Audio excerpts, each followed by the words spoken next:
குமாரனுடைய ஆவி. நல்லா புரிந்து கொள்ளும், தேவனுடைய குமாரனுடைய ஆவி.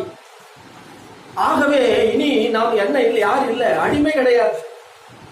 குமாரனுடைய ஆவி நமக்குள்ள இருக்கிறதுனால இனி நீங்களுக்கான யார் கிடையாது, அடிமை இல்லை. நாம் புத்திரர்களாக இருக்கிறோம், புத்திரிகளாக இருக்கிறோம். ஆமே. You are no longer a slave but a son என்று எழுதப்பட்டிருக்கிறது. நீ புத்திரனே ஆனால் கிறிஸ்து மூலமாக தேவனுடைய சுதந்திரனாயும் இருக்கிறார். எல்லாரும் தேவனுடைய புத்திரர்கள், தேவனுக்கு குமாரனும் குமார்த்திகளுமா இருக்கணும். அப்ப நம்ம தான் யாரு, தேவனுடைய சுதந்திரவாளிகள். ஆமே. பிள்ளைகளானால் சுதந்திரருமாமே என்று எழுதப்பட்டிருக்கிறது.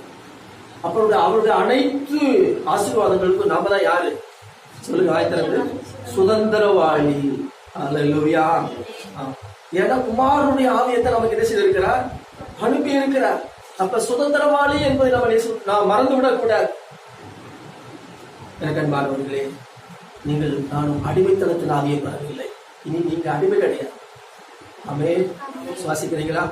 நம்ம யார் கிடையாது, அடிமை கிடையாது, சுதந்திரவாளிகள், தேவனுடைய சுதந்திரவாளிகள், புத்திரர்களாக புத்திரிகளாக இருக்கிறோம். அதுதான் ரோமர் 8:15 சொல்கிறது. அந்தபடி திரும்பவும் பயப்படுகிறதற்கு நீங்கள் அடிமைத்தனத்தின் ஆவியை பெறாமல் அப்பா பிதாவே என்று கூப்பிட பண்ணுகிற புத்திர சிங்காரத்தின் ஆவியை பற்றியீர்கள்.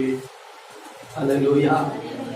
தேவாதி தேவனை நாம எப்படி கூப்பிடலாம், அப்பான்னு பிதாவே கூப்பிட, வேற யாரும் அப்படி கூப்பிட முடியாது பாரு.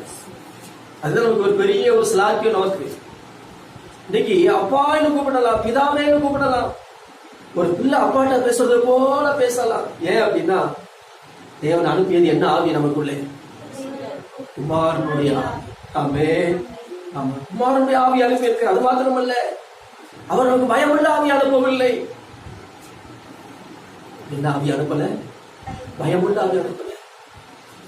வேதம் சொல்லுகிறது, நமக்கு தேவன் பயமுள்ள ஆவியை கொடாமல் பலமும் அன்பும் தெளிந்த புத்தியுள்ள ஆவியையே கொடுத்திருக்கிறார். ஆமே. 2 தீமோத்தேயு 1:7 வாசிக்கிறோம். பயமுள்ள ஆவி கொடுக்க. இப்ப நீங்க அடிமையும் கிடையாது, நீங்க பயப்பட வேண்டிய அவசியமும் இல்லை. ஆமே. நல்ல ஞானமா புரிந்து கொள்ளும். நீ அடிமை கிடையாது. எந்த ஒரு பிசாசோ கொள்ளாத மனுஷனோ உங்களை என்ன செய்து விட முடியாது, அடிமைப்படுத்தி விட முடியாது, பயப்படுத்தவும் முடியாது. ஏன்னா பயத்தினாவே யாரும் கொடுக்கல. பாத்தீங்கன்னா காரணமே இல்லாம பயந்து கொண்டிருப்பாங்க. ஏன் பயப்படுறீங்கன்னா